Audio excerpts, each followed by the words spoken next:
Vamos con el tercer tema y el cuarto tema.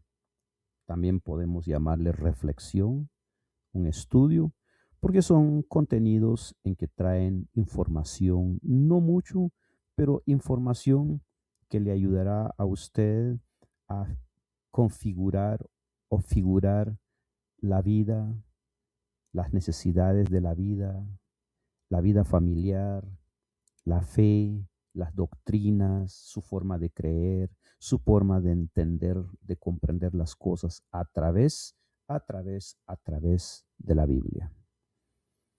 Vamos a empezar con el tercer tema que se titula Los pedidos de Pablo en oración. Los pedidos de Pablo en oración. Hace algunos años un pastor hablaba de las oraciones que giran en torno a quien ora y sus necesidades o deseos.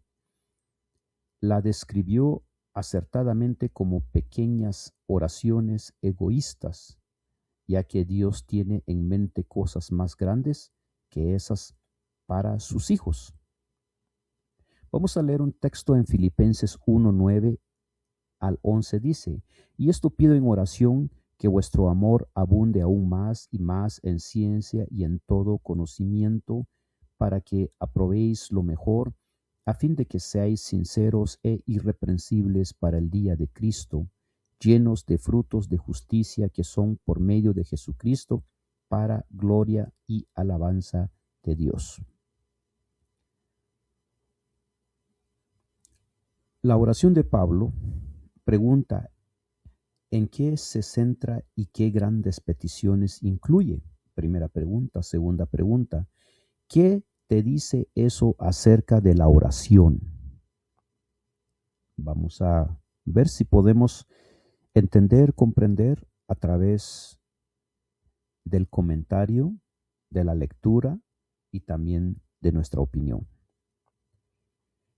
Esta oración solo tiene 43 palabras en griego, pero abarca todo lo que Pablo anhela que caracterice a los creyentes: amor, conocimiento, discernimiento, sinceridad, irreprochabilidad y justicia por medio de Jesucristo.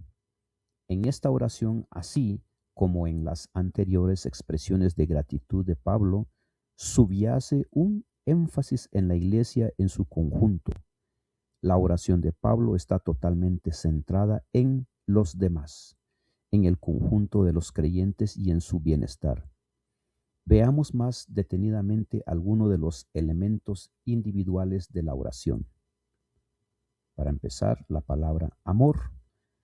Pablo no solo pide más amor, sino un amor encaminado en una dirección específica, en conocimiento verdadero y en todo discernimiento. Filipenses 1:9.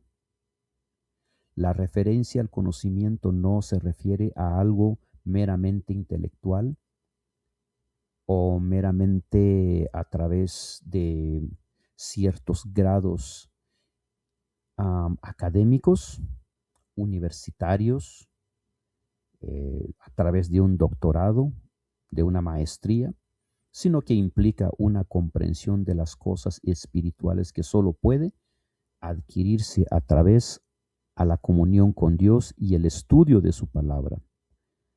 Referencia bíblica está en Éfeso 1:17, también Éfeso 4:13 y Primera de Timoteo 2:4. Por favor, sírvase en leer, no nos queda tiempo leer esto. Ahora, la palabra discernimiento. Discernimiento. Para Pablo esto significa ser capaz de aprobar lo que o excelente, aprobar lo mejor o excelente, en contraste con lo moralmente perjudicial, y ser sinceros y sin culpa, es decir, irreprochable. Por favor, referencia bíblica, Filipenses 1:10. Vamos con la palabra sinceridad. Sinceridad. La palabra griega así traducida significa juzgado por la luz del sol y se refiere a una intachable pureza de oración. Todo cuanto hacen los cristianos debe de ser transparente como la luz del sol. También puede referirse también al libro que se llama Reflejos a Jesús, en la página 63 de la señora escritora Elena G. de White. Culpa. La palabra culpa. Vamos ahora enseguida con la palabra culpa. Esto significa no ser piedra de tropiezo, no decir ni hacer nada que haga más difícil que una persona crea.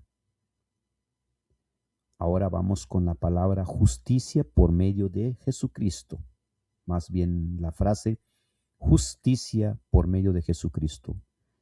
Pablo se detiene largamente en esto en las epístolas de Romanos y Gálatas, y lo ampliará también en Filipenses 3.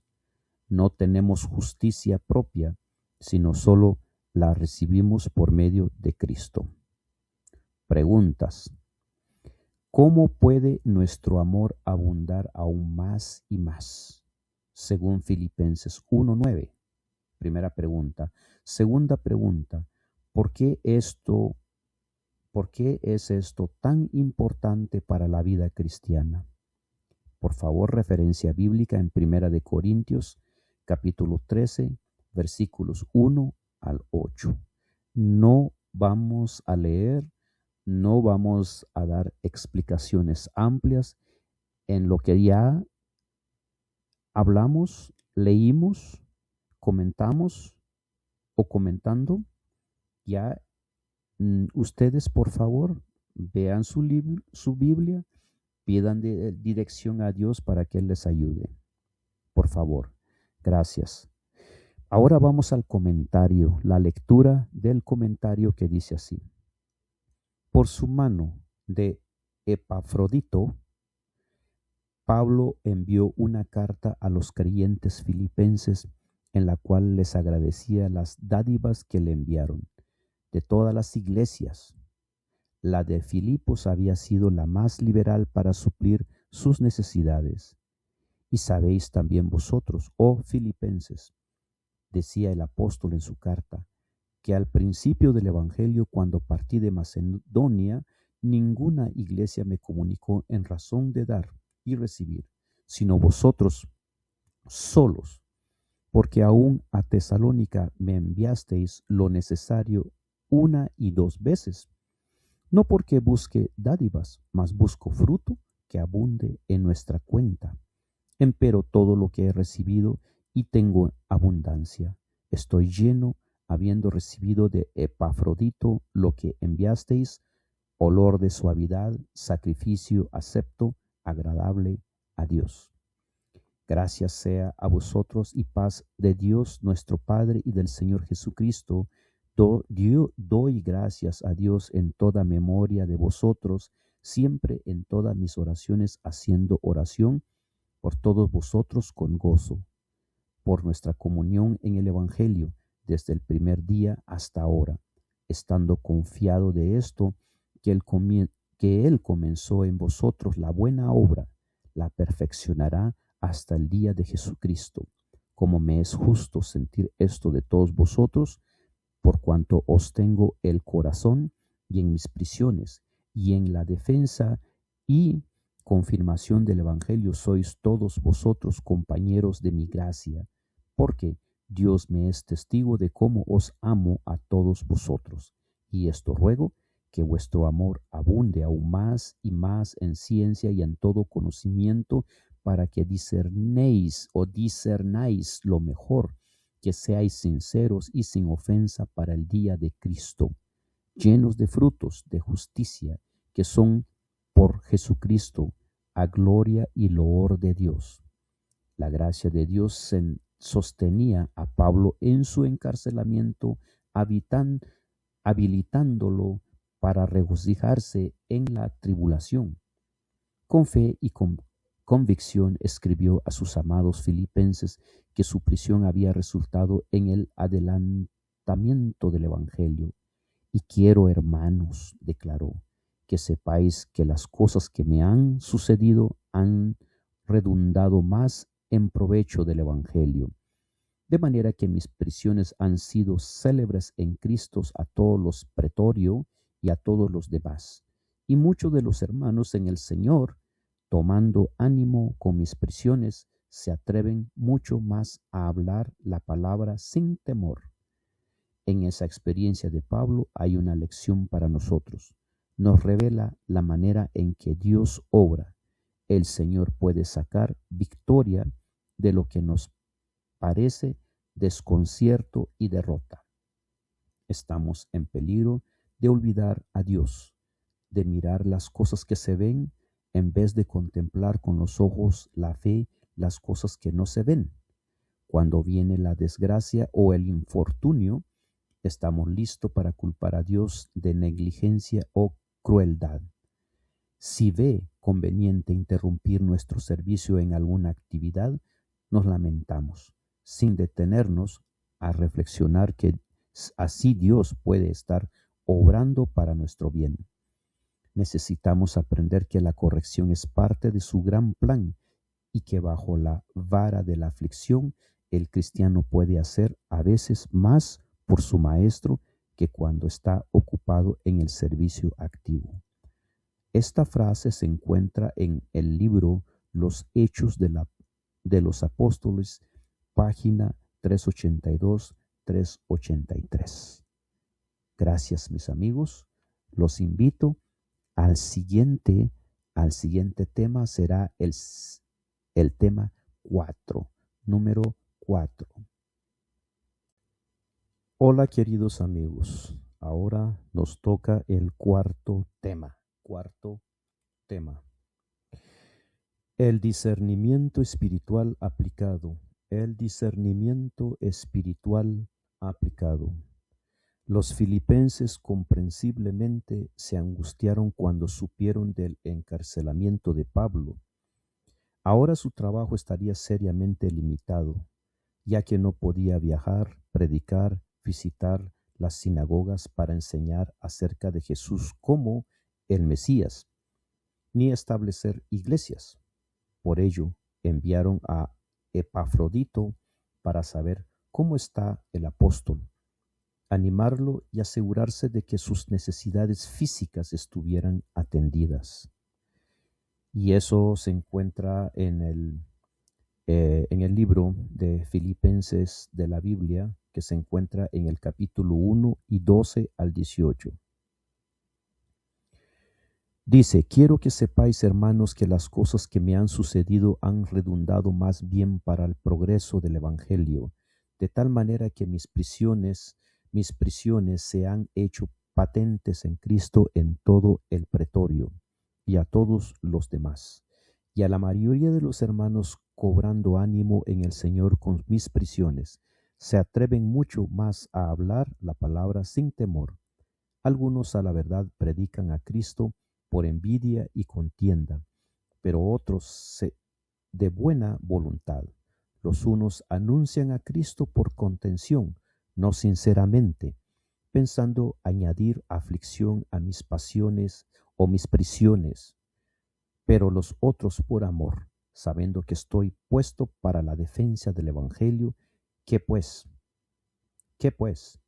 que no obstante, de todas maneras, o por pretexto o por verdad, Cristo es anunciado, y en esto me gozo y me gozaré aún. Queridos amigos, tantas preguntas que nosotros tenemos acerca de predicadores, pastores, iglesias, nos ponemos a preguntar, ¿quién tiene la verdad? Pero sinceramente, si usted leyera la Biblia, si usted entra en oración, por supuesto la oración primero, y le pide a Dios que le revele cuál es la religión correcta, quién es el pastor, quiénes son los pastores que predican la verdad, Dios lo va a guiar. El problema es que no pedimos a Dios, no le decimos nada, por eso es que no entendemos. Pero aquí, en estos versículos que leímos en Filipenses, prácticamente ya tenemos una idea exactamente ¿Qué tipo de religión necesitamos? Hay otro versículo aquí en Filipenses 1:12 al 18 que no lo voy a leer. Déjame ver. Ya lo leímos, perdón, ya lo leímos. Ahora surgen unas preguntas. Vamos con la primera pregunta. ¿Cómo veía Pablo su encarcelamiento? Segunda pregunta, ¿qué lecciones podemos aprender de su actitud a pesar de las circunstancias en las que se encontraba? El mensaje que Pablo envió a la iglesia por medio de Epafrodito sorprendió indudablemente a los filipenses. Pablo veía sus circunstancias con otros ojos. Su discernimiento espiritual lo llevó a considerar su encarcelamiento como algo positivo, ya que no obstaculizó en absoluto su tarea, sino que ha contribuido más bien al progreso del Evangelio. Referencia bíblica, Filipenses 1:12, donde otros solo veían cadenas y barrotes. Pablo veía a sus guardias romanos como potenciales ciudadanos del reino de Dios. También vio que su encarcelamiento animaba a otros a ser más activos y a estar más decididos a difundir el Evangelio, a hablar con valentía en nombre de Cristo sin temor a las circunstancias. Aunque resulte inconcebible, algunos pensaron que el encarcelamiento de Pablo significaría más atención para ellos y su propia predicación del Evangelio. Qué lamentable ejemplo de egoísmo dentro de la iglesia misma, como había dicho Jeremías mucho más antes. Engañoso es el corazón más que todas las cosas y perverso. ¿Quién lo conocerá? Jeremías 17:9. Afortunadamente, en contraste con algunos obreros fieles, se volvieron más activos en su difusión del Evangelio. Amaban tanto a Pablo que el sufrimiento que le vieron soportar por su fe los llevó a confiar más en Cristo, a ser aún más activos en la causa del Señor, a ir a donde antes temían, a adentrarse a hablar en situaciones en las que antes guardaban silencio. Hizo también que aún más personas aceptaran a Cristo, difundieran el Evangelio de salvación. Preguntas. ¿Qué has aprendido de experiencia incuestionablemente malas, pero que te han reportado algo positivo? Segunda pregunta. ¿Cómo podemos aprender a confiar en Dios incluso cuando el resultado positivo no es evidente? Queridos amigos, esta respuesta, la respuesta de cualquier pregunta que tú tengas o a través de este pequeño tema, ningún comentario humano ni mi comentario mío puede resolver tu problema. Solamente la Biblia. Por eso cuando tengas una pregunta y te citan un versículo de la Biblia, esa es la respuesta correcta. Pero cuando damos respuestas personales, esos son consejos humanos y no respuesta bíblica. Vamos al comentario que dice así: deberíamos estar a menudo en oración. El derramamiento del Espíritu Santo vino en respuesta a la oración ferviente. Noten, este hecho en relación con los discípulos, el registro dice, estaban todos unánimes juntos, y de repente vino del cielo un estruendo como de un viento recio que soplaba, el cual llenó toda la casa donde estaban sentados. Se les aparecieron lenguas repartidas y como de fuego, asentándose sobre cada uno de ellos, y fueron todos llenos del Espíritu Santo. Hechos 2:1-4. No estaban reunidos para relatar chismes, escándalos, ni para exponer cada mancha que pudieran encontrar en el carácter de un hermano. Sentían su necesidad espiritual, y clamaron al Señor por la santa unción que los ayudaría a vencer sus propias debilidades, con el propósito de prepararlos para la obra de salvar a otros. Oraron con intenso fervor pidiendo que el amor de Cristo fuera derramado en sus corazones.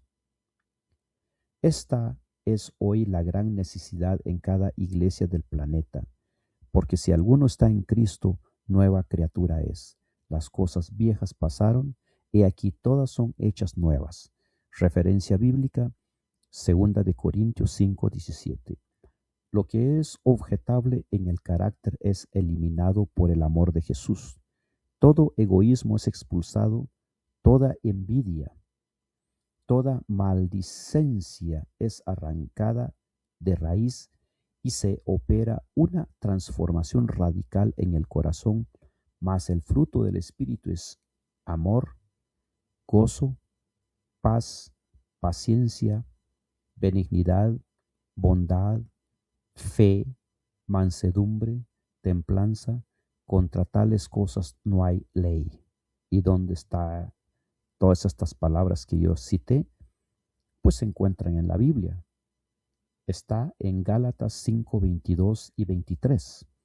Y el fruto de justicia se siembra en paz para aquellos que hacen la paz. Santiago 3:18.